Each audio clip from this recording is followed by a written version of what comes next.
There's late word from Mexico tonight that searchers have found what appears to be plane wreckage near where an American-registered corporate jet went missing this morning with Latin music superstar Jenni Rivera on board. Tonight, from here in her native Southern California to across Latin America, fans and colleagues of the three-time Grammy nominee are expressing shock and grief over the fate of Rivera and the 6 other people who were on board the jet. There were no reported signs of survivors at the apparent crash site. NBC's Miguel Almaguer is outside Rivera's home in Encino, California with the latest.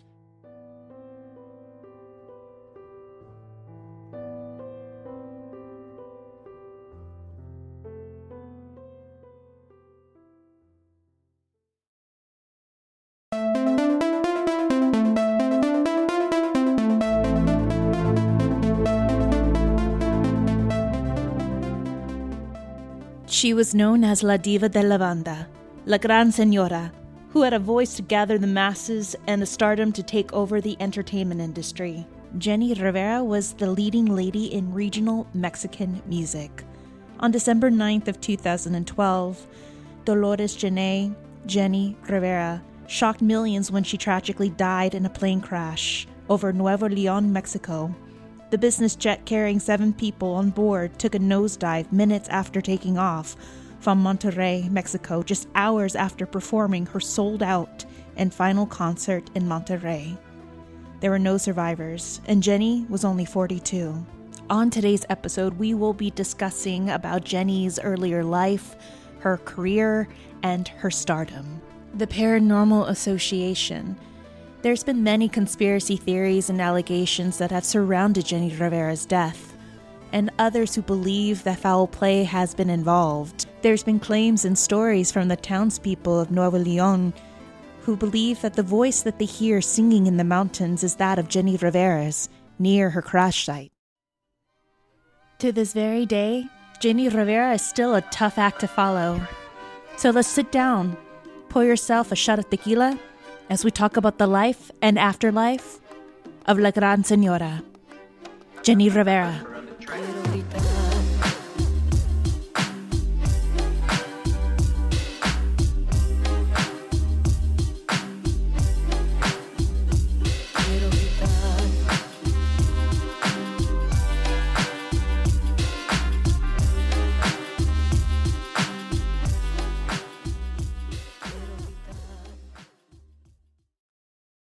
Hey guys, welcome to Hollyweird Paranormal 2021 Skype edition. We did it.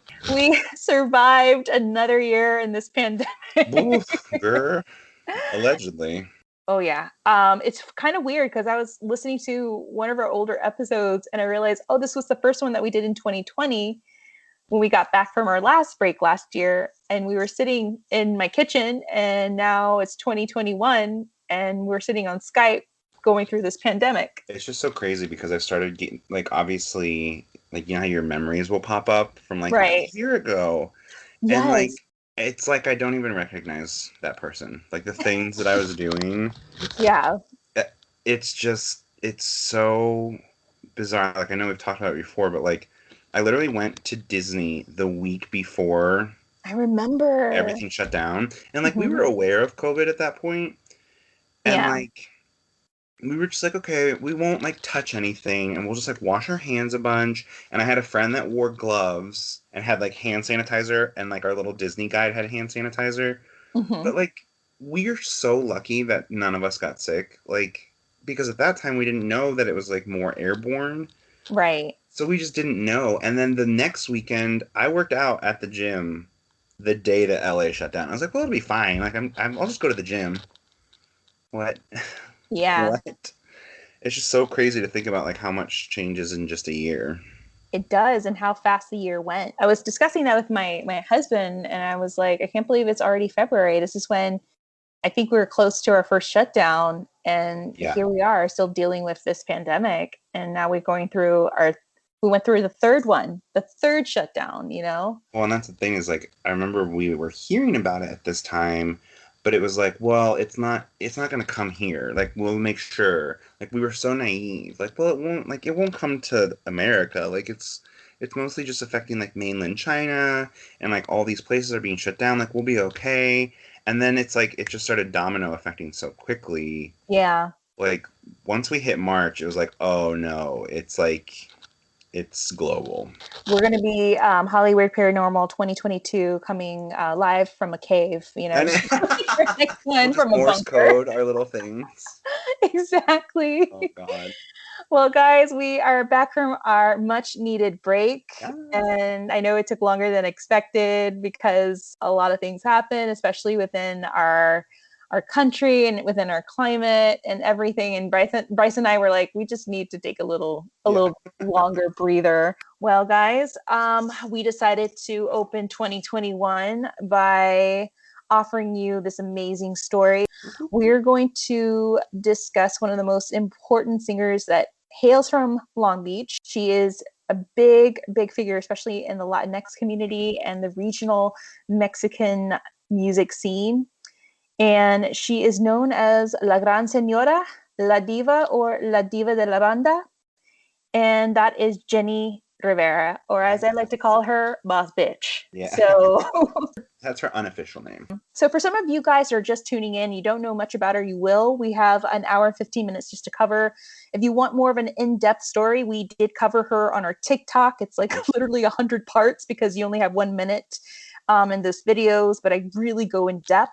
Yes. And you can also catch up with other series that we did of other individuals such as Selena and Richie Valens.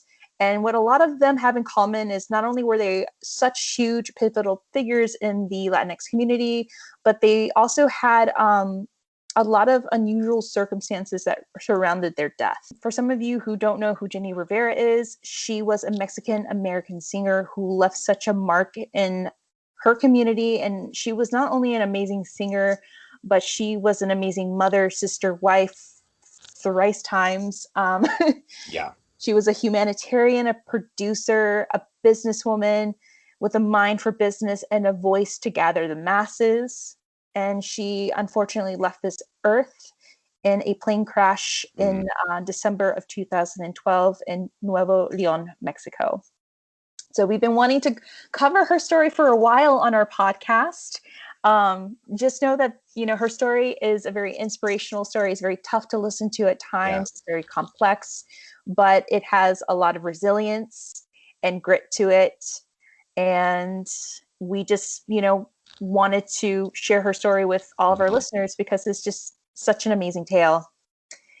Just to preface, we have a couple of sources for our episode. Our research comes from her book, Unbreakable by Jenni Rivera, the BBC.com, LATimes.com, Rolling Stone, and Billboard.com. So we'll be touching on her early life, her adult life, her celebrity life, and then, of course, her untimely death in 2012, and the conspiracy theory. So there's many conspiracy theories about Jenni Rivera being alive. Girl. We are so obsessed with that. Like, I don't know. That idea. It's when you're on the app TikTok and you read the comments on some of those videos that I've done, it's unbelievable. But I understand where people come from. Like, they cannot process grief. And this is how they band-aid it, you know? Yeah. They really believe that Jenni Rivera somehow survived this crash or faked her death. And we'll go as to why that is eventually. Yeah. So in order to begin, guys, we need to go all the way back. And we're going to go all the way back to the 60s. We start with her parents, Don Pedro Rivera and Rosa Rivera. They both immigrated to the States in the 60s. And at the time, they both had children, two to be exact, Gus and Pedro. First, it was Don Pedro who migrated first. He goes to Fresno, where he becomes a fruit picker, earns enough money to bring Rosa and the kids to the States.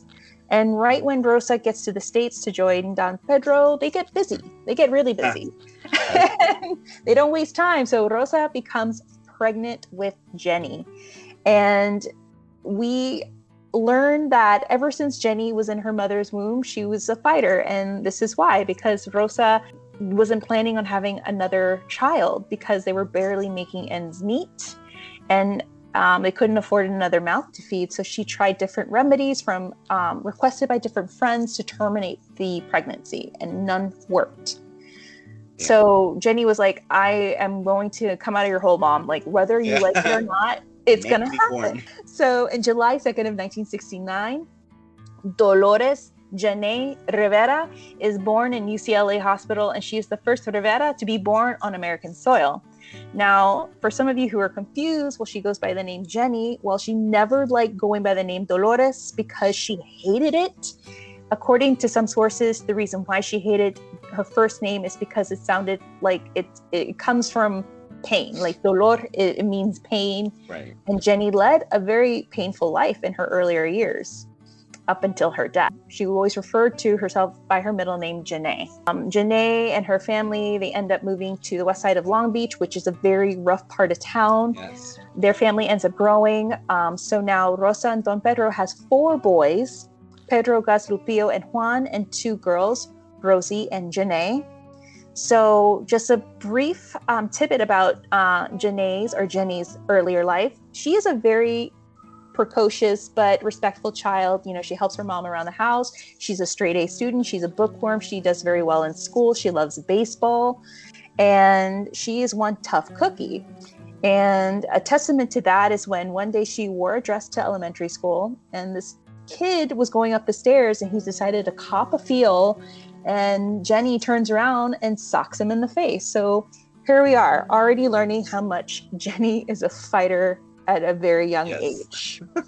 Yeah, and so Don Pedro, her father, one evening decides to sign Jenni up for a little singing competition where she decides to sing the song Besos y Copas, which is like kisses and cups. Jenni is all for the competition. However, right when she gets on stage, she has stage fright. She forgets the words, the lyrics to the song, and she runs off. That is the worst I feeling. know. Poor Jenni. When you go up on the line, you are never more in the moment than you are in that moment. Literally nothing else matters. Just like, dear God, please let something come out of my mouth. Please let some force of nature wreak havoc on this place, because I'm not ready to I hope the floor opens up and just it eats me. I know. It's like, and there's like a tsunami or wave coming through, like, oh, great, that's my exit, bye. And when you're in the audience, literally, I'm just like sending all my psychic energy to them. Like, if you know someone's going up on stage, you're just like, take all my talent, take all my energy. Like, oh my God, this is terrible. Well, unfortunately for her, she didn't have that, which, you know, at first I wasn't in the audience. That's why. We just needed Bryce Mitchell-Williams to be in the audience just to look Jenni Rivera in the eye and say, "You got his this, little girl." psychic energies. Exactly. Well, unfortunately, you know, she doesn't do well. She runs off the stage and promises her father that she'll never touch her mic again, but that will all soon very much change. As we get more up to date with her life, she's in junior high. She goes to Stevens Junior High School. She then, at that time, meets the man that will forever change her life and send her in a whirlwind of mess, and that is Jose Trinidad Marin, who's also named Trino. So Jenni meets Trino at the age of 13, except that Trino's 19. You know, no red flags at all. Trino is a little smart. He eventually starts hanging out with Jenni's brothers because he comes from a family of a lot of girls. So I could see why he wants to go hang out with them. They become friends. He goes to, you know, the Rivera's house all the time to play, and then also hang out with Jenni. So they're secretly together. He finally asks Don Pedro's permission to properly date Jenni. Don Pedro cautiously allows it, but I'm like, why? This man is way older than your daughter. Why? So Jenni and Trino go steady, and Jenni then enters high school at the age of 15. She goes to Polytech High School. And this is the high school where Snoop Dogg and Cameron Diaz attended. And they're randomly disconnected people from Long Beach. Like, what? I know. Well, Snoop Dogg definitely hails from the LBC. And I just didn't know that Cameron Diaz was another one too. Right. So there she excels in her classes. She's an honor roll student. She's a straight A student. She plays the clarinet in the high school band. And then she becomes a teenage mom. So Trino knocks her up. The news truly devastates Jenni's mother. Her mom tells her and Trino, you should not be in the house when I have to tell your father this. You have to leave because he's not going to take it well. So Jenni ends up leaving the house. She moves in with Trino and his family in Wilmington. And there she endures the worst years of her life. Trino's family is not great to her. They call her La Gringa because she is bilingual. She speaks fluent English and Spanish. She's not traditional, like a traditional Mexican girl. She is not good enough for their son. So Jenni and Trino begin to fight, and they fight a lot. The fights become very physical. Trino becomes very abusive. At one point, he really believes that the child Jenni is carrying is not his. So one day, Jenni decides to stand up for herself. She tells Trino, look, I'm having this child. This is your child. And I'm going to continue to finish my high school. So she goes to attend Reed's continuation school in 1985. And then she finally gives birth to her first child, Jenni Rivera. And she nicknames her Chickies. She eventually works and goes to school part-time. She works at a video store. One day at the store, Jenni receives flowers, which she doesn't know who it's from. Trino finds out and pretty much beats her one night. Jenni the next day goes to work, but before she goes to work, she goes to a drugstore. She buys over-the-counter drugs, and she checks in at work. She overdoses in the work bathroom. And fortunately, her coworkers arrived in time to find her on the floor, to call the ambulance and take her to the hospital immediately. At the hospital, she has a reunion with her family. She, this is kind of like the first sign of her brushing with death. She survives. She agrees, with her family and the doctors that she needs to admit herself to the Los Amigos Rehabilitation Center in Downey. And there she gains her strength. She finishes her school. She realizes that, she suffers a lot from depression, but, many people believe that she was probably suffering from postpartum after, giving birth to her first child. So in 1986, she finishes her high school. She's valedictorian. She's given 8 different college scholarships. She breaks up with Trino. This is the one out of many times she breaks up with him, and she goes to Disneyland out of all places to celebrate. Yep. In 87, she attends Long Beach City College. She ends up back with Trino again.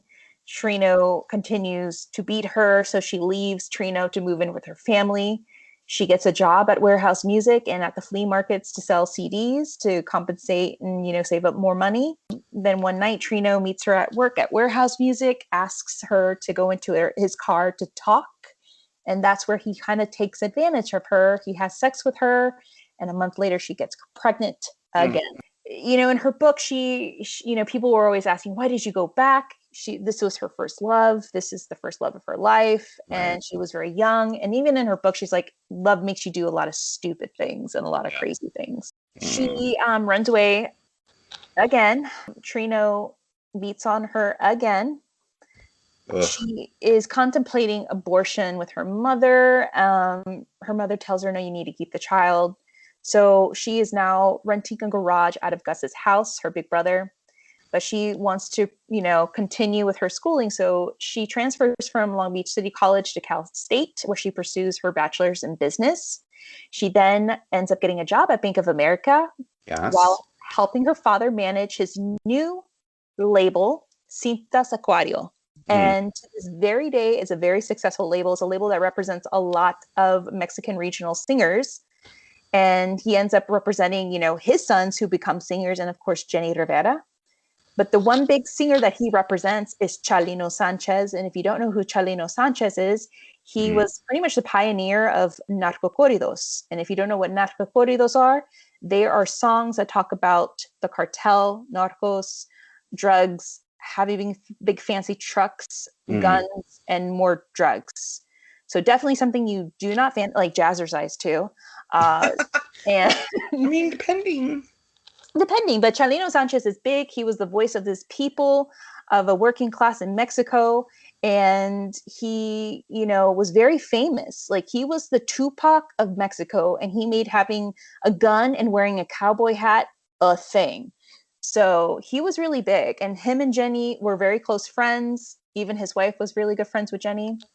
So in 1989, Jenni and Trino welcomed second child, Jacqueline Marie Rivera. They nicknamed her Jackie. Jenni wants to, earn more money. She needs to make more money because now she's having more kids. So she ends up going to Anthony's real estate school, where she receives her real estate license. And then she leaves B of A.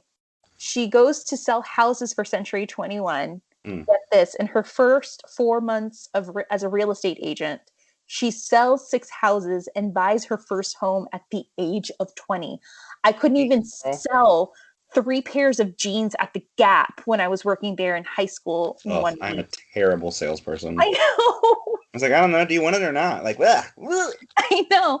I'm not even bother asking you about applying for a credit card. So here we are. Oh God, I used to hate that at the Gap. I know. Tammy, how many sure credit cards? Every customer. No. So she then goes back to Trino again, but under her own terms. So she tells him, like, if you're going to live under this roof, you're going to get a job. So he ends up working with her in her career, and Jenni helps him become a loan officer. And this weird thing happens. They actually have stability. They don't fight. They're not having these violent outbursts with one another. They are actually, you know, in a very stable situation. Like, they're working, they're making money, they have a family, they have a house. They have another child in 1991, and it is baby number 3 for them. And they name him Trinidad Angelo Marin. He ends up changing his name as the child grows older. He ends up changing his name to Mikey, and we'll talk about why that is later. In 1992, Trino and Jenni have one hell of a savage fight, which resulted in Jenni having Trino thrown in jail. Then Jenni gets news that her friend and music artist of her father's, Chalino Sanchez, has passed away. So one night, Jenni ends up going to a club with her friends in Carson, and they kind of push her to do karaoke. So she decides to sing the song Nieves de Enero, which is one of Chalino's songs. And she just knocks it out of the park. So the shy little girl that she used to be, that would run off the stage, is no longer shy. She really has vocals. And what's really amazing is that she's not classically trained, you know? Right. So her first album actually was a gift to her father, and she names it Jenni La Güera Rivera. So now she's calling herself Jenni with an I. This is just a personal album that she makes for her father. And the father's like, you can sing. I'm going to market this album.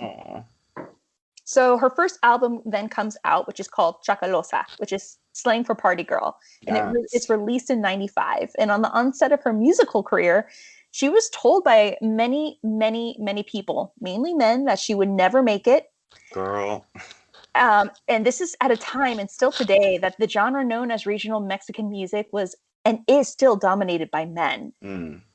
And in 2012, with an interview with Billboard magazine, Jenni even explains it. Even in her book, she's like, I did not fit the typical mold of a female in this industry. I'm not 5'9". I'm not skinny. I don't have, you know, this glamazon look, but I can sing.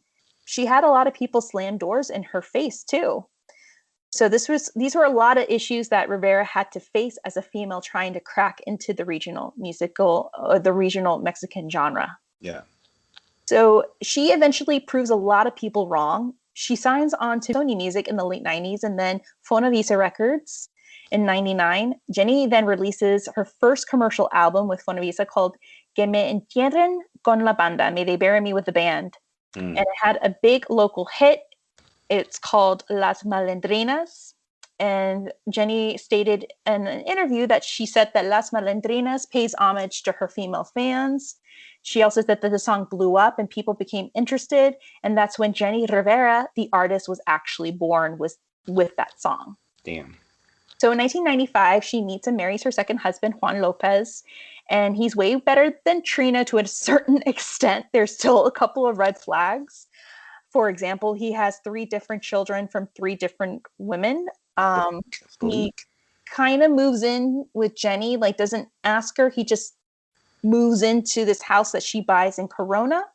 Girl. Her second house at that.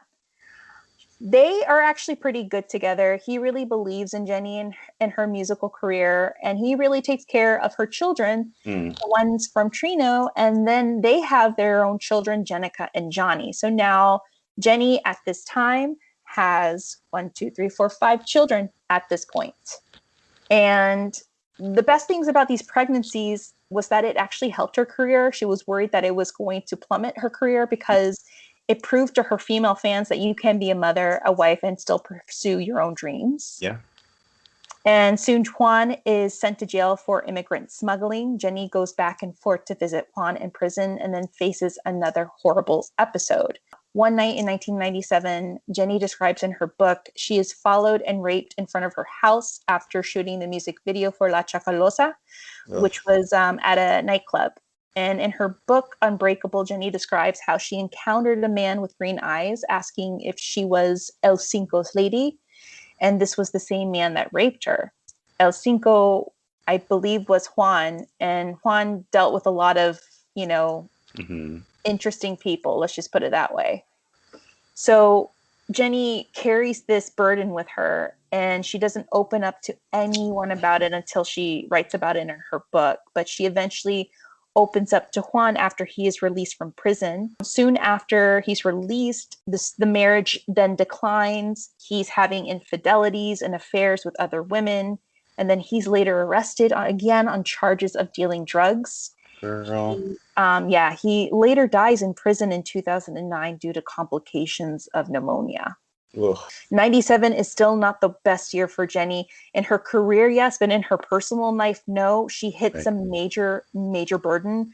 In 1997, her younger sister, Rosie, confesses that Jenni's ex-husband, Trino, used to sexually molest her and was doing the same thing to Chickies and her youngest daughter, Jackie. Oh. So Trino was sexually molesting her little girls and her little sister as young as 7, and it stopped when they were 14. And proof of this came out with a physical examination that Jenni had conducted after Rosie had shared this news with her. The molestation case was opened in 97, and Trino, when he found out that Rosie had told the family this, he runs away. He disappears for 9 years. He's a fugitive before he was apprehended in actually April of 2006 after Jenni and her daughters go on a radio show to recall their experiences and leave it to the public and the community. They were flooded by phone calls from Trino's neighbors saying, no, he lives next door. So Good for them. I know. So this guy who runs away doesn't leave to go to another city. He stays around Long Beach, and the idiot is going to get caught. Like, he really thought like no one was going to catch him. And at that time, he was already married with kids. Oh. So fortunately, an FBI agent that was listening to the radio show contacts Jenni. He gets all the info. They raid his house. They raid Trino's house. They arrest him. They actually give the handcuffs that they used to arrest Trino with to Jenni's sister, Rosie. So Trino is convicted of sexual assault and rape and sentenced to more than 31 years in prison without parole in 2007 to 2008. The court proceedings were very, very, very arduous. It was very, very ugly. And there were times where fights would break out in the courtroom between Trino's family and the Riveras. Jesus. So to make matters worse, Jenni and her family find out that her father, Don Pedro, had been cheating on her mother with the family's photographer, whom now was carrying his child. Oh my God. It just snowballs into worse and worse events for them. Just imagine. Like, are you going to be every cliche? Like, ugh. I really hate a lot of the men in this story. It's the men in the story for me that really get me. Totally. With this family drama and dealing with, Juan and then the passing of Juan, Jenni meets her first true love of her life. And that's a man who goes by the name of Fernie, but she names him Pinche Pelon, and that means fucking baldy in English. So this affair, this relationship lasted a whole entire decade until her death. It was an on again, off again romantic relationship. According to Fernie, the relationship would always be off, of course, when she was with someone else or was married.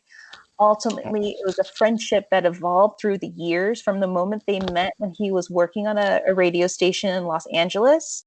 He was 23 and she was about 10 years older. Girl. Yes, their chemistry was undeniable. Together, they shared the love of music, from country to regional Mexican music, and life experiences.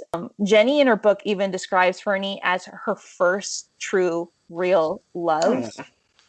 He was the first. That is so true, though. There is like that thing where, like, when you're young, you think like love is a certain kind of thing, and often, unfortunately, it's like you associate it with like struggle or like difficulty or even abuse. Like love is supposed to hurt. Like love is bad. Like love is this like painful thing.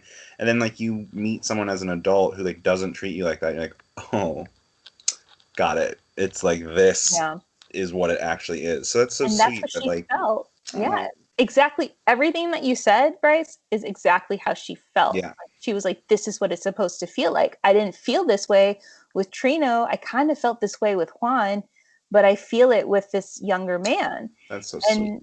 Not only was he her first love, he was her first orgasm. He was. Stop. It's in her book. She's like, I didn't get my first orgasm until I was in my 30s, which I was like, girl, I feel for you. I really feel bad. Like, but like that is the thing though, is like, not to be wildly graphic, but like here we are. But like that's the thing too, is like the first time you like sleep with someone who's like an attentive lover versus someone who's just like fucking you, you're like, oh shit, like what is that? Like, yes. Oh, I'm not just sleeping with like a nightmare of a human. Like they actually pay attention. Yeah, aka Okay. her, first husband. Which technically, I mean, going back into my research, I never found any paperwork stating that they were married. They were just lifelong partners. I think in the Spanish culture, like when you're with someone, it's like they're just automatically considered like your husband or tío or tía or something. Technically, Juan was her first husband on paper, but technically Emily is my common law wife, so like I get it. Yeah, that's what it was. Like Trino was like a common law husband to her, but there you are. So not only does she have her first orgasm, but he's the first guy that, smokes her out, meaning that she gets to try out smoking pot with him. So she gets to, smoke a doobie for the first time with Fernie. Hilarious. Then, nothing is ever permanent. It kind of goes downhill. So Fernie is abusing drugs. He eventually starts abusing meth. And Jenni tries to help him, tries to put him. Problem is no joke. It's really bad. Like Jenni could tell that there was something wrong with him, with his skin, his weight, his attitude, his mind. At one point, he had a bad episode and he jumps off of a 3 to 5 story building. God. He survives, but half of his body is broken. They try to put him in rehab. It doesn't work. So Jenni, it's like when you love something, you have to let it go. Yeah. She was getting very, very famous and he was trying to figure out a lot of things with his life. So she had to part ways, but they always found each other in, certain times. And we'll talk about that soon. So we go into the early to mid 2000. Jenni's stardom grows super fast. It just snowballs. So she began to attain more substantial success with the record, and it's my favorite one of my favorite, Parrandera, Rebelde y Atrevida. And you want to know what that means in English, guys? It means a party girl, rebellious and bold. Boss bitch. That, ironically, is the same thing that I have on my lower back tattoo. Weird. Right above your tribal butterfly, is that what tribal butterfly? Yeah, it's 100%. So gross. Bryce, no offense to anyone that has that. Like, we all make choices, but I know.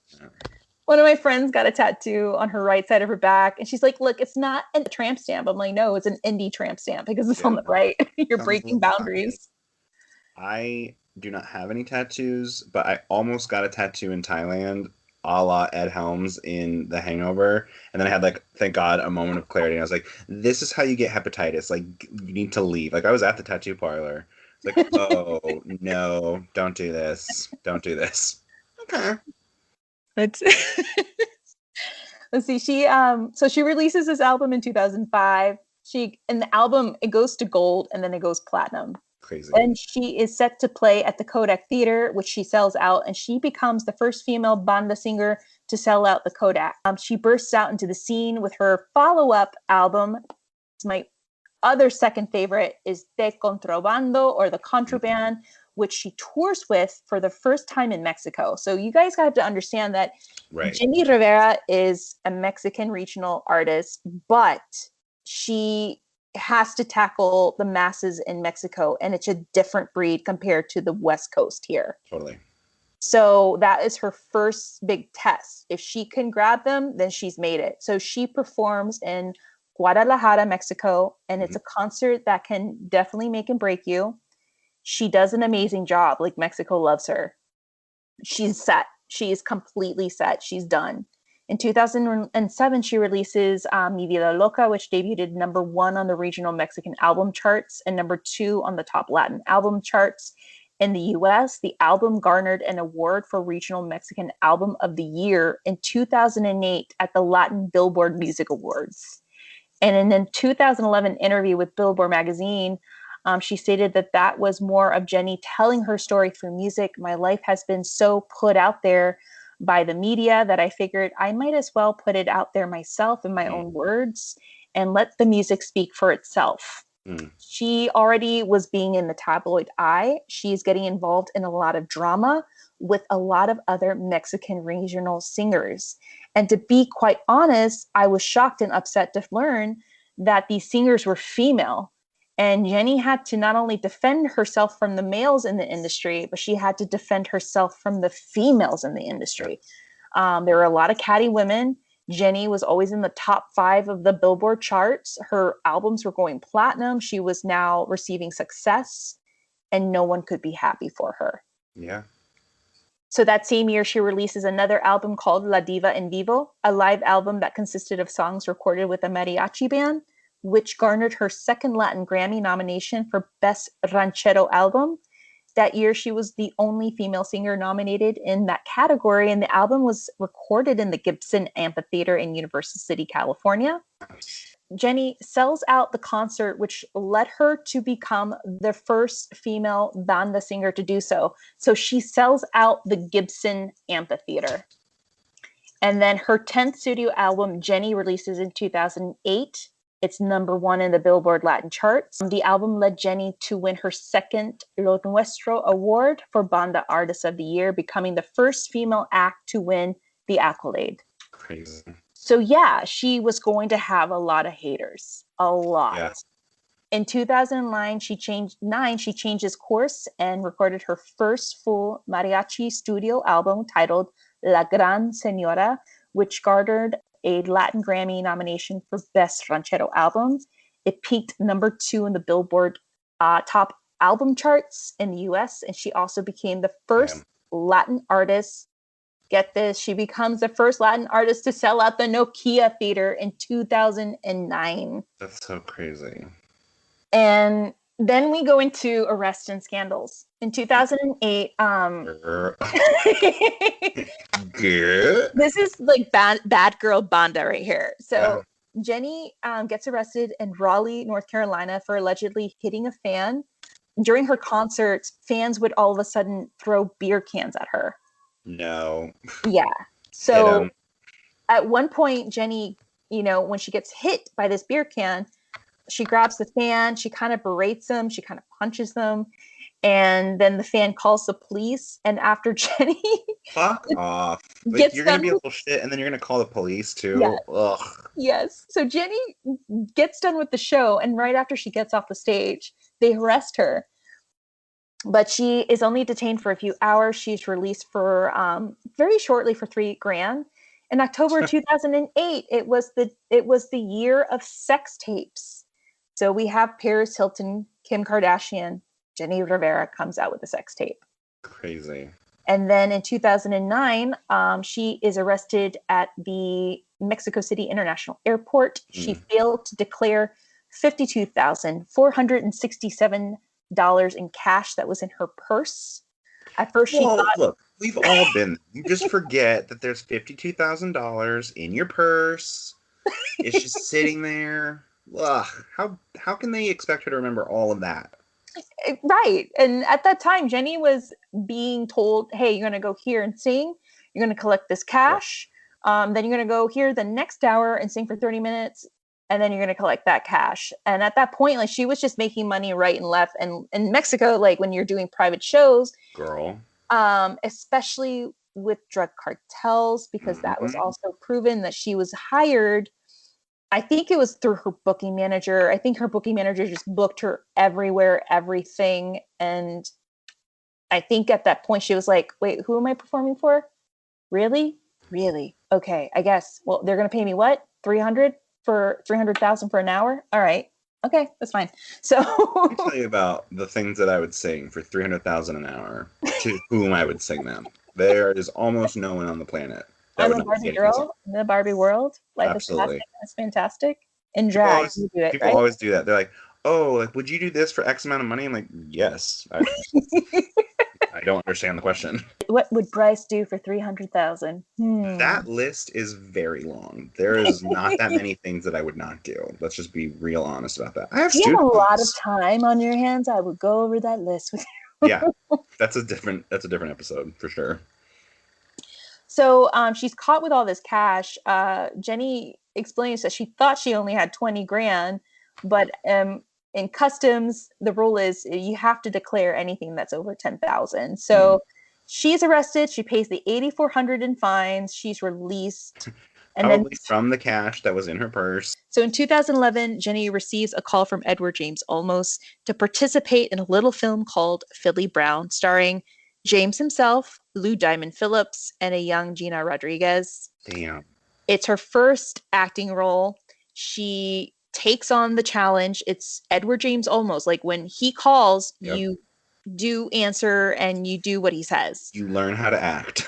Exactly. It's her first time acting. So she plays the mother to Gina Rodriguez's character, who is an aspiring rapper and writer. This is a good example to explain how amazing and selfless Jenni Rivera was. She befriends and develops a great connection with the film photographer. So they hang out a lot, on set. He tells her, yeah, I'm not getting paid to be here, but I'm just, taking pictures and putting this on my resume. It's going to be great. I need this for my portfolio. Oh, God, exposure. I know. And Jenny is like, really? Okay. She then talks to her people and tells her people, whatever I'm getting paid for this film, you put it in that photographer's name. Everything that I make on this film, I want him to take. That's so sweet. Yeah, she's like, I can make this money easily, he can't, and that's amazing. Like she did that for him. And that was the amazing thing about Jenni Rivera. She was a humanitarian. Yeah. She really put money towards people in the community. There's stories of people on her, on fan pages of her Instagram that say, I reached out to her if I needed a surgery, she made it happen. I needed this, these expensive pairs of glasses, she made it happen. So she was so amazing in that light. And then we fast forward to 2000, later in 2011, Jenny meets Esteban Loaiza. He's a tall glass of water. He's a baseball he's really tall. Like he's a really tall guy. Not only is he a pro baseball player, but he used to play for the Sox and Oakland. And he was also at that time playing for the LA Dodgers. So on paper, he looked great, but we learned that he is not, that bueno. Esteban is not forward about a lot of things. He's not honest with Jenny about a lot of things. One of the things that he's not honest about is the fact that 2 years before meeting Jenny, he was arrested for a DUI.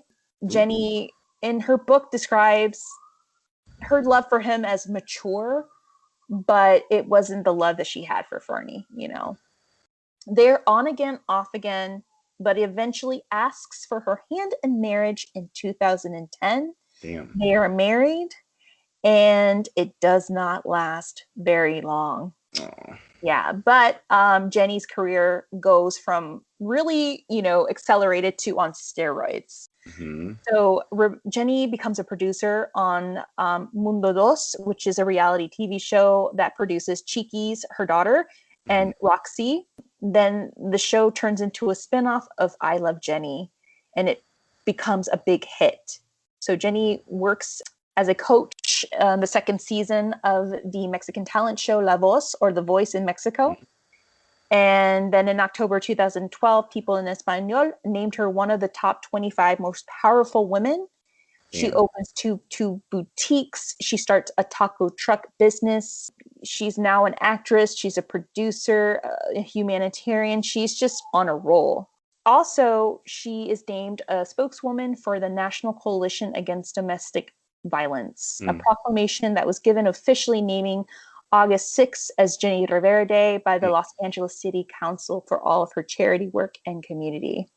In 2011, she is given the star at the Polywalk Fame at Polytech High School in Long Beach. She becomes the first female Mexican regional singer to now sell out the Staples Center in September of 2011.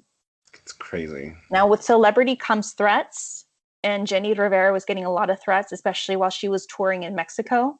First off, is tipped by the FBI that a cartel in Reynosa wanted to kidnap her.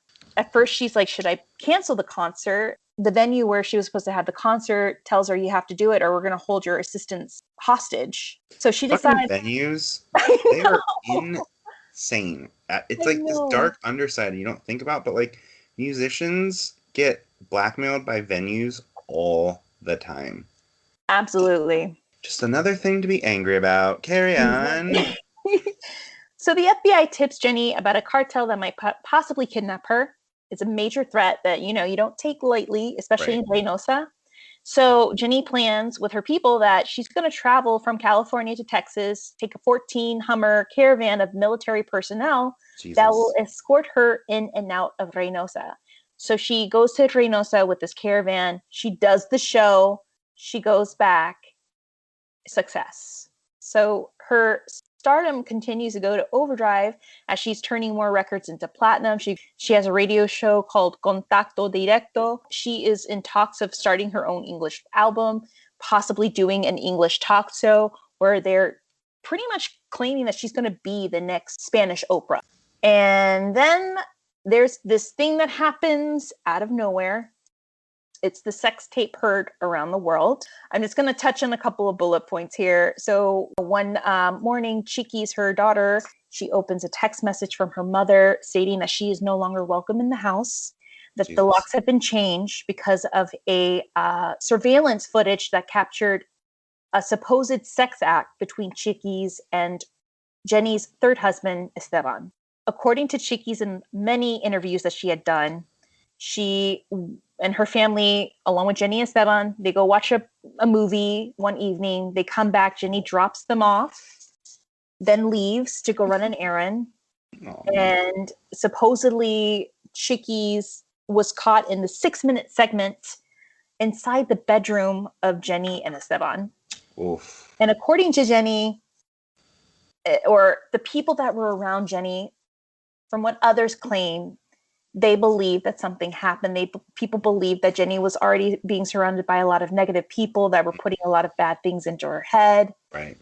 According to Chiquis, nothing happened. She walked into the room where Esteban was laying in bed on his iPad. They had small talk for 6 minutes. She wished him a good night, and that was it. Yeah.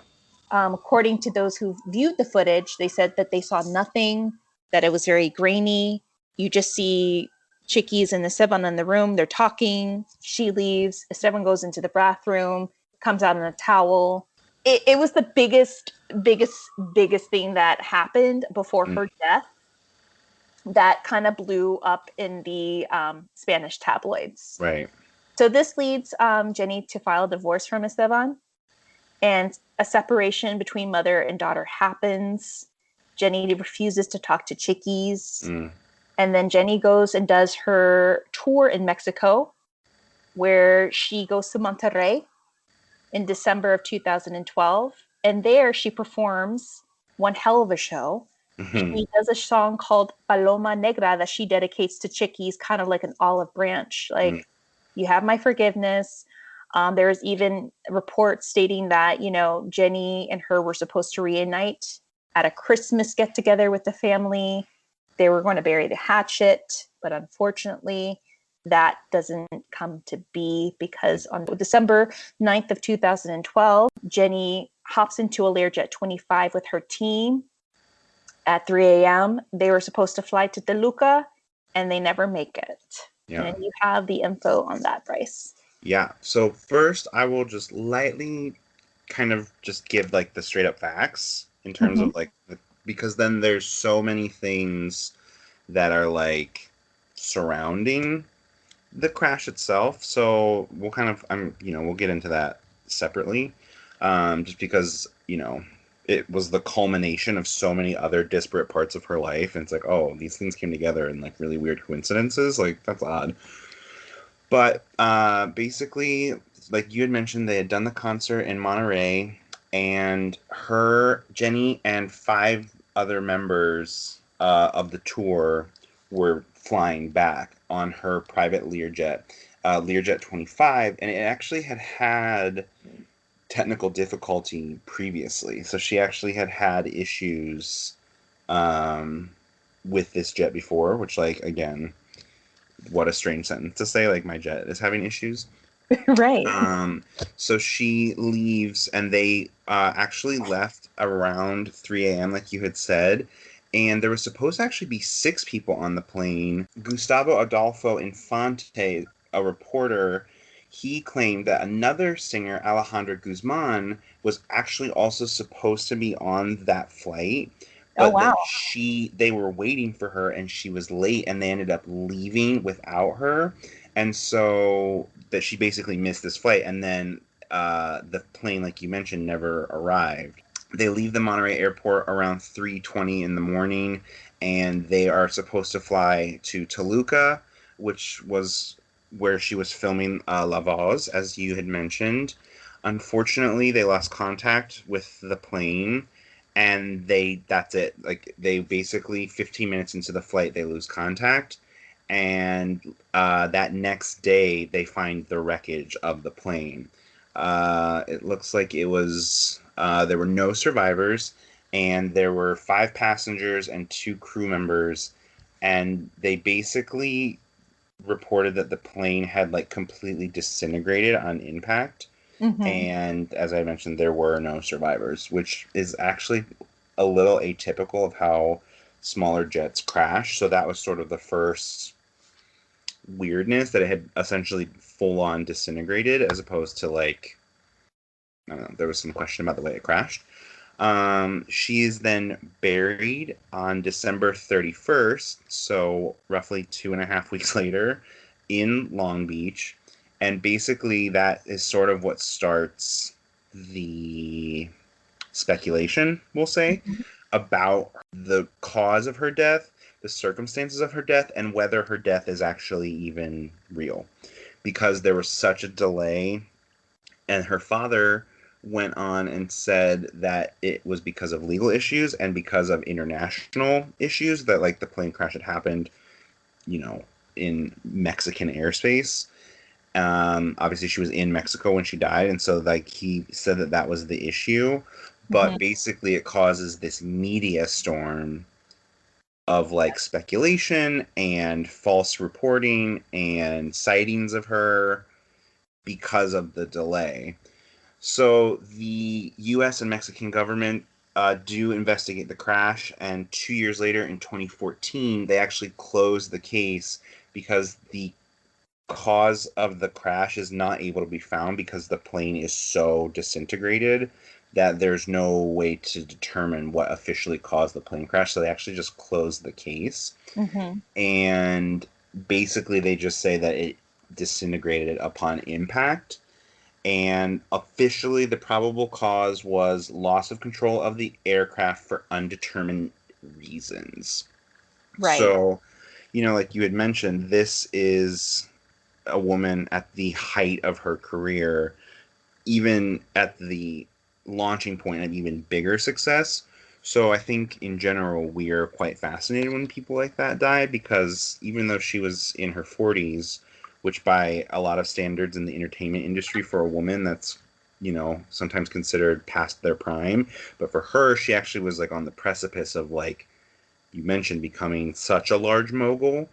And so a lot of the conspiracy theories surrounding her death started, well, I mean, I don't know how you want to transition to that, but basically, like, the main theories were that A, she wasn't really dead, which we love that.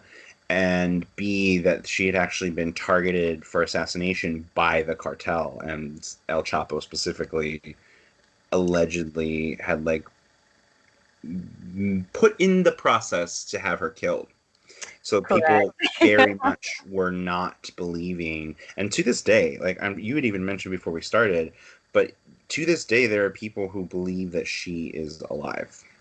It's really, really sad because even in her book, she writes that she was getting a lot of death threats via phone, email, and message boards on her Facebook, on her Twitter.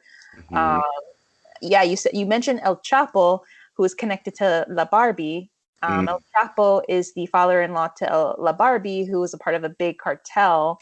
And he is basically the one. La Barbie is basically the one who has like since come out and been like, these are the things that like I was told to do. So he's like basically corroborated so many of the conspiracy theories about the threats that she was receiving. Looking into his case, he was actually arrested and extradited in 2010 to 2012. But I was even looking deeper into him as a whole. So he eventually becomes a U.S. informant. And Mike Vigil, who was the former chief officer of the DEA, in an interview with MySanAntonio.com, he was asked straight up, like, did La Barbie send a hit to Jenni Rivera? And he said, no, it was simply an act of God. They were socially linked, but you know what? She was a singer, and that's what a lot of singers did, especially like since she was a Mexican regional artist who did sing narco corridos. Yep. But also, he was linked to other singers. You know, was it possible that he could have put a hit from prison on her? Possibly. And on top of that, you bring up the issues with the plane. The plane was built in 1969, and at that time, they didn't put black boxes in the plane. Right. And the plane was being owned and operated by Eduardo Esquino Nunez, whom is very shady. He's the owner of Starwood Management, who owns 14 luxury Learjets. The one that Jenni was in had a lot of problems because Nunez owed millions of back taxes to the government. And he was desperate to sell Jenni this specific plane. She was going to buy it for $250,000. And he offered to give her this plane as a test drive for her tour in Mexico during this time. And unfortunately, that didn't end very well. Right. Looking into the FAA records, he falsified the record, stating that all of his jets were up to date. All of his jets were maintenance. But the jets that he had, especially the one that Jenni Rivera was on, dating back to 2005, it was involved in an accident. It was also stated in many records, especially by the pilot, so that the door wasn't working. It shook violently when it reached a certain altitude. It was destined to fail. The plane was destined to fail. So a lot of people believe that there was a bomb on the plane, or other people, who are a little more logical. They're like, well, if you read the reports, it's all mechanical. Like, right. The plane was ready to fail. And when you're flying in the terrain of the mountains of Nuevo Leon, it's kind of dangerous. The visibility is foggy. The mountains are high. Even when the first responders got to the site, they had a hard time looking for the crash site and a hard time getting there. For one, there's even claims that the people of the village that was next to Nuevo Leon claim that they saw the plane explode. So there is a speculation. No, there was a bomb. But I'm like, okay, for one thing, who's up at 3:30 in the morning looking at the sky? Right. Like, who's up during that time? And is it quite possible that a plane can explode midair if it's not properly maintenance and hasn't been maintenance for years? And then people were, like you said, they were coming out with all these conspiracies. They're like, well, her dresses were intact. And if you think about it, well, clothes don't have weight to them. A plane and flesh does. So when you see these plane crashes and you see the debris, you can see like the belongings of those victims like still intact. Right. Which is interesting, I get. But people really ran with the conspiracies that she is alive, that she faked her death, that she sacrificed all the people in the plane. The people in the plane was her makeup artist, her manager, her lawyer, her costumer. And I believe that was it. And then the two pilots. Right. The two pilots, one was 78 years old. And according to Mexican aviation rules, you shouldn't be maneuvering a plane that was over a certain weight limit. shouldn't be over a limit of 11,000. The weight of the plane was 12,500. And then the second pilot, who was 21 years old, he didn't have a specific license to fly into U.S. territory. So there are a lot of like discrepancies with that. So it does rub people the wrong way. They were like, well, there's all these other things that happen leading up to her death that it does point to the cartels. Honestly, I think that Jenni Rivera was given a lemon. I think that there was an element of cartel activity, but not directed to her because of Nunez. Nunez was related to the cartels because he comes from a prominent family out of Monterrey, which provided drug planes to the infamous narco Amador Carrillo, who was the Lord of the Skies. If you see the second season of Narcos, you'll know who I'm talking about. And ever since then, he's always dealt with cartels. And he was even in prison in Florida at one point for dealing drugs, moving cocaine between the U.S. and Mexico. Damn. It's a lot to dig in and to dig through. But the masses have their own theories that she's alive. I don't know if you read into the one theory that she has her own cooking show on YouTube. Yes, I've seen it. You want to talk about that? Clips of it as well, yeah. Let's talk about that. What is your thought on that? Just in general, I think I don't necessarily believe in a lot of conspiracy theories. I think they're fun. I enjoy like knowing about them. But I think for the most part, a conspiracy theory often just helps us to feel like we're special and that like we know something that other people don't know. Right. And that's fine. I totally get that. But I think that there is wisdom in the adage of thinking horses, not zebras, when you hear hoof prints or hoof beats, I guess. And, you know, that's not always the case, but I think we just like the sort of romanticized idea of conspiracy theories. That it's like not the thing that we're being told it is, that it's not the simplest solution, that we know something that like other people don't know. Totally get that. Right. I just think you need to be careful with that thinking because it gives you a sense of self-aggrandizement that then no one can like refute even with facts. And you're like, no, I just know the truth. It's like, right, but when there are facts countering that opinion, you need to be open to being wrong too. Exactly. And I think that's where like conspiracy theories fail, is that there's no error, there's no room for error. Once you know the conspiracy, then it can't be anything else. And I think something more likely is, yeah, there are things that we aren't being told and, you know, that are kept secret or that we don't know the whole story. So maybe there is a little bit of the truth and a little bit of conspiracy theory, like to make what the actual truth is. And I get that, but I just think in general, conspiracy theories have very little room for like fact often. All of that to say, I think the idea that this woman has a cooking show on YouTube, like the original conspiracy theories, sort of centered around her not wanting to be in the limelight anymore and her wanting to like be done with her fame. You know, she had certainly made enough money. She would not need to work if she didn't want to. And so many people believed that she wanted out and that she was done. So in that sense, that to me seems like that desire is understandable. I don't think that she would necessarily, hopefully, kill 7 people to make that happen. Exactly. Which so is you would always hope not. But like that to me makes sense. Like, oh, maybe this person wanted out.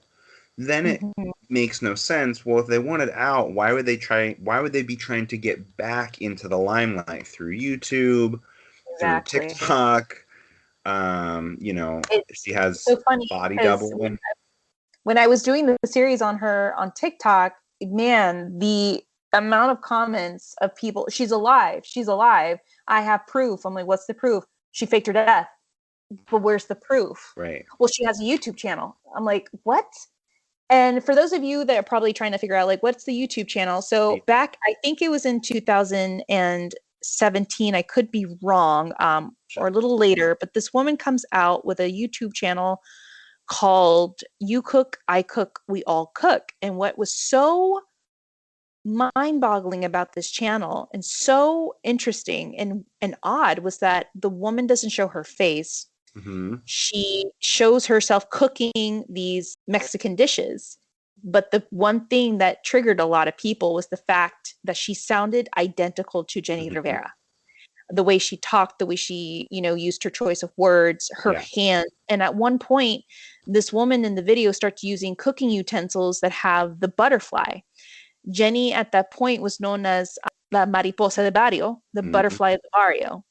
This woman starts to use these cooking utensils with that butterfly. So people are like, in their heads, conspiracy theorists, well, you see, here it goes.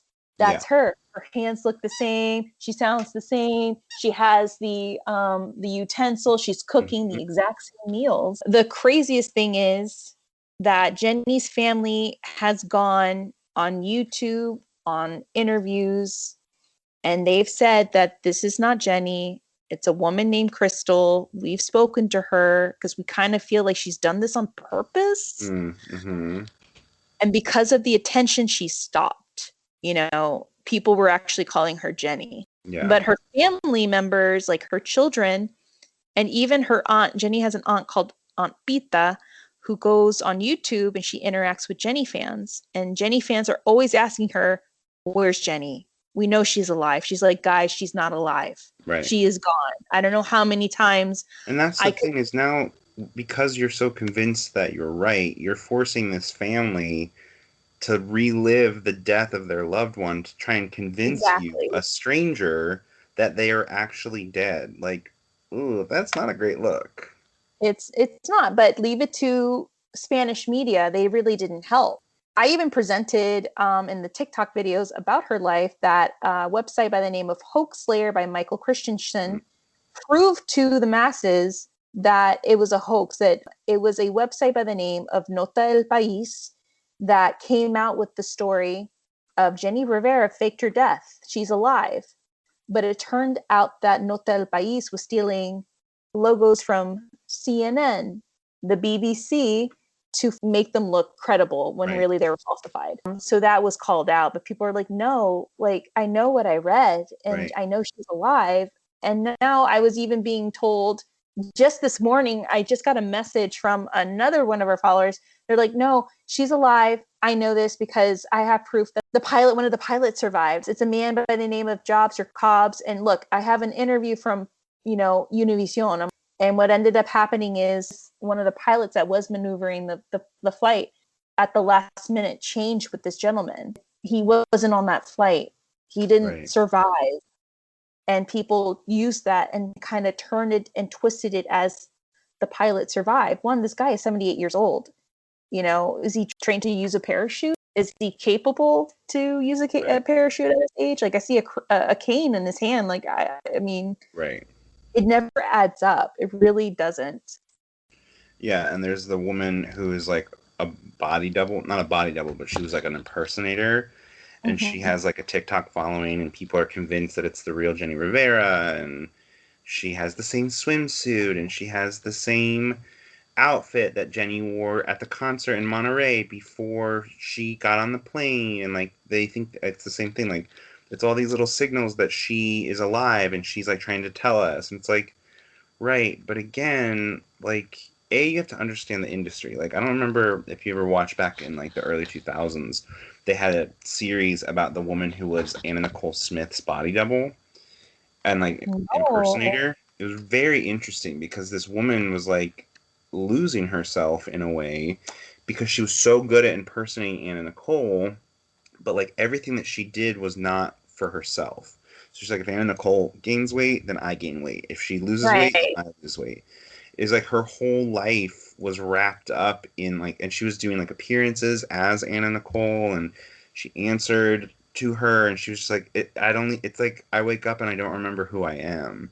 And so it's like, you have to understand that there are parts of the industry that are just about money.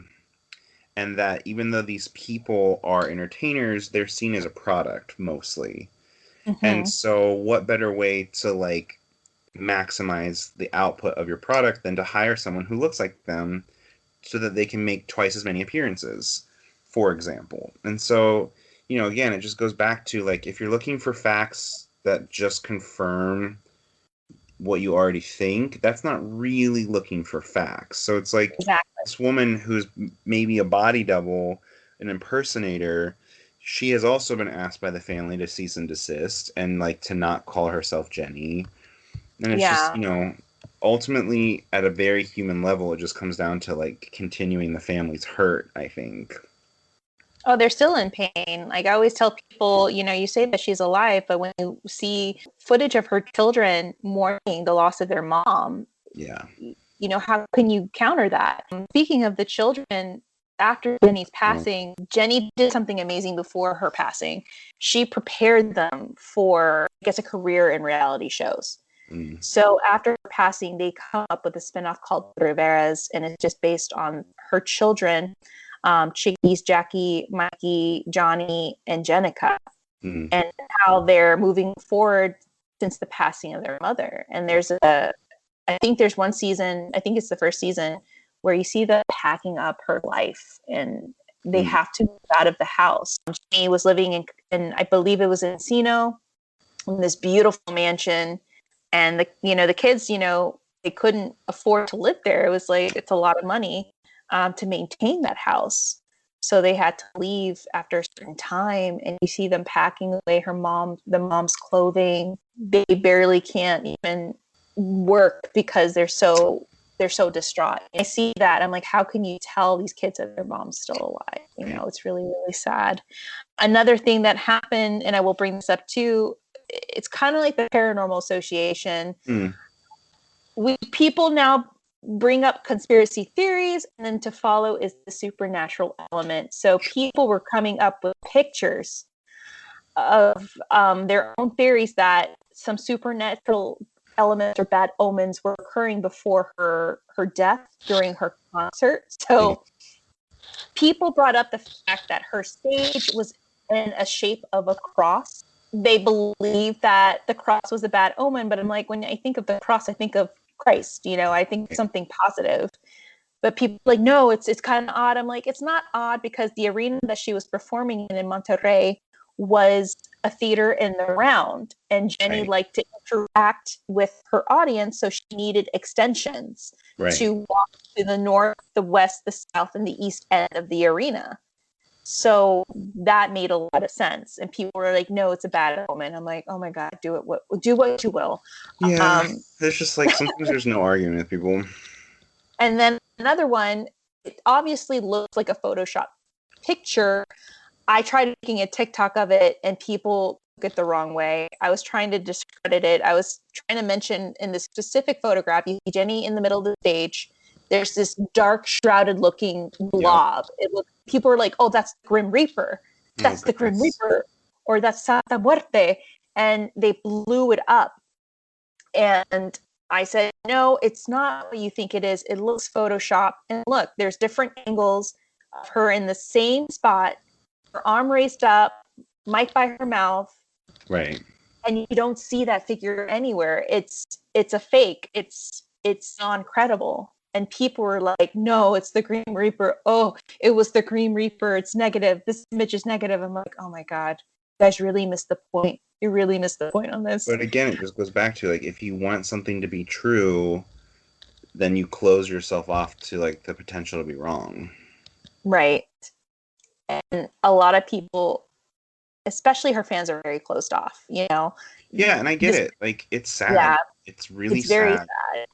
We feel such a deep connection to these people. So it's like, your grief isn't wrong. You're not wrong to, like, wish that they weren't dead, but just don't let it make you, like, the very thing that you don't want to be. Like, ooh. Another thing that also was pointed out by other people, here we go with the Paranormal Association. So villagers and other people have said that they claim to hear a woman singing at the crash site. Whoa, that's creepy. Nuevo Leon. So people claim that they hear who they believe to be Jenni Rivera. Yeah. Another thing that people claim to witness at her gravesite in the Lost Souls Cemetery in Long Beach is it's something that's a little more believable. They believe like they notice a lot of butterflies around her gravesite. Wow. Which is very beautiful. And I've seen video people have captured. There is that I could see, like that Right. is credible when you have it there on video actually happening in front of you. There's many videos of people posting online where they're like, no, there's always butterflies surrounding her grave. It's really sweet. So that's one thing that occurs. And another thing that occurs on her gravesite is people believe that they hear a woman singing by her gravesite. There's also images of a figure of a woman that could be seen at her memorial service. I think it was either in Nokia or the Gibson where they had her memorial service. Supposedly there is this figure that looked like Jenny standing behind her brother Lupio. Another image surfaced of these women taking a picture at Esteban's house. After the service, they see what they believe to be a figure of Jenni Rivera on the reflection of the mirror. So there are a lot of these images that were popping out of the woodworks after her death that people were linking, the ghost of Jenny. So now not only is she a big conspiracy theory, but she's also now a ghost. Interesting. So I always ask people, well, if you hear her singing or if you see these images, then that means she's passed. Do you still believe that she's alive? Yes. I'm like, okay, I'm done. Yeah. I mean, realistically, it can only be one. So it's one or the other. Her children, I think her daughter Jenica recently in an interview told the audience, my mom is gone. We know our truth. She is with Jesus. My mother is not here. Another thing too that happened that also popped out of the woodworks. I don't know if you read this, but Pepe Garza, who is a big radio disc jockey and figure in the community, he's one of the disc jockeys for Que Buena. She comes out with this 35-minute video titled Jenni Rivera's Goodbye. The interview never published. So this was posted on Garza's YouTube channel, Pepe's Office, on Monday of 2019. It was, I think, December 2019 on a Monday. It shows Jenny's children, Tickies and Johnny, sitting across from Pepe, waiting to hear for the first time an audio interview that Pepe Garza recorded with Jenny on July 27th of 2012. Whoa. So, and they had never heard it? They never heard it. This was released last year. So Pepe, for the longest time, had this interview in his possession. He's like, it was eating me up for so many years when to release it, and I felt more comfortable to release it right now, but I wanted it to be released to her children. And you can find the interview. It's on YouTube. It is stated by Pepe that one day at the studio, Jenny grabs Pepe and tells him, I need you to do an interview with me right now. Just the two of us. Do not say anything. Do not leak this out to anyone. And in the interview, Jenny tells Pepe Garza that she's been receiving a lot of death threats. According to Pepe in the interview, he said there were a lot of things that were laid out on the table from Jenny, but they were not made clear. He knew that Jenny was going through something and that she was in trouble and that she looked and sounded very nervous. To end that interview, she said that she's, with God, she feels his protection. She's going to continue to do her shows regardless. But this is something that she wanted to leave behind, a last testament, which was very, very eerie, but very interesting. Yeah, that is pretty much our story on Jenni Rivera and her life and her career and her impact and her death, which is still a big question to this very day for a lot of people. And I will end by saying that, Mexico is definitely a country of many conspiracy theories. So no matter what, I feel like people will still remember the way she lived, but also people will constantly talk about the way she died or is still alive, unfortunately. Yeah. So. The thing that is nice, though, is that her legacy still does, impact so many people. Yes. And honestly, unfortunately with Legacy, and that's sometimes negative and sometimes positive. Like, I think the conspiracy theories around her are all not great, honestly. But I know that they still do her annual charity concert, and her daughters are like very involved with that. And Yes. they still like raise money for her foundation, for the battered women's home, and like they're still doing all of these things in her honor that I think really like preserve what she contributed to the world. So it's like, in some ways, it's very obviously, of course, it's so sad, but it's nice to know that like her family is able to like continue her legacy and to honor the things that she valued and to continue to do good in her name. And I think that's ultimately like the best we can hope for, is that our loved ones will like continue Absolutely. in our names. And they do very well, especially on their own. Like, you see pieces of Jenni in each and every one of them. Vicky's is now called La Princesa de la Banda. She has a singing career. She's very successful. Mm-hmm. She works hard for her career, and you can see that. Yeah. Jenica, her daughter, is a model and a body positive activist. Johnny, I think, is an artist, and I think he's coming out with his own apparel. Wow. Mikey is, another artist too. He does a lot of street art. Jackie has her own YouTube channel and is aspiring to be a singer. And who else? I believe, her sister Rosie, Jenni's sister, is the CEO of Jenni Enterprises. So she's the overseer of everything, of that dynasty.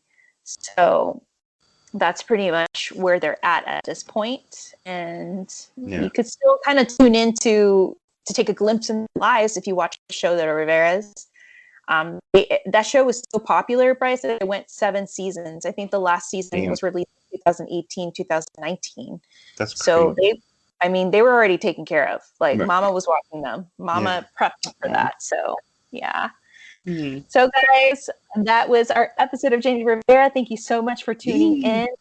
Like I said, if you want to learn more about Jenni Rivera, you can tune in to her show. There is a show based on her life that is now on Netflix. It was released in 2017 through Telemundo, and now Netflix has it. You can tune in. It's a very long series. It's 91 episodes, but it dives deep into her life and her family's life. You can also read her book, Unbreakable. I've read it. It's amazing. It's very inspiring. And if you want to tune into our series of Jenni Rivera or any of the artists that we've spoken about in the past, you can follow us at Hollywood Paranormal on TikTok. And speaking of our social media, you can follow us on Facebook and Instagram at Hollywood Paranormal and Twitter on HWP Podcast. And please don't hesitate to send us your scary stories. We'd love receiving them. You can send it to us at hollywoodparanormal@gmail.com. If you want to learn more about our Patreon, you can go to www.hollywoodparanormal.com/patreon.com. Yes. And you can also venture on our website, hollywoodparanormal.com. You can read more on our bios, listen to past episodes, shop in our merch store, and kind of stalk us on our social media. Yes. Yeah. So tune in to our next episode, guys. We're going to be talking about the Los Angeles Police Museum. I'll be doing an investigation next week in Pasadena at the museum with our friends from Booze and Bros podcast and the show Ghost Loop, Mike Vital and Chris Califf. Bryce will be enjoying that investigation from afar with his eyes hiding under my blankie. Exactly. So tune into that. If you like Hollywood Paranormal, we would love for you to rate and review us on Apple Podcasts. It really does help us out. It really does make us look a little more visible with all these podcasts out there. Everybody's podcasting during the pandemic, so it helps us. Even my mom has a podcast. No, just kidding. But I love it. I'd be surprised if she was talking about one. All right, guys, take care. Always remember to stay Hollyweird. Take care of yourselves. Yes. Bryce, do you have anything you want to say? Bye. Bye. Wear a mask. Take care of yourselves and be nice to one another, guys. Much love, and we'll talk to you very soon. Till next time.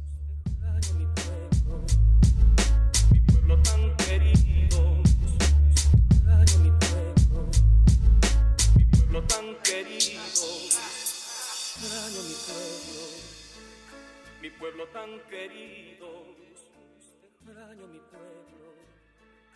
mi pueblo tan querido.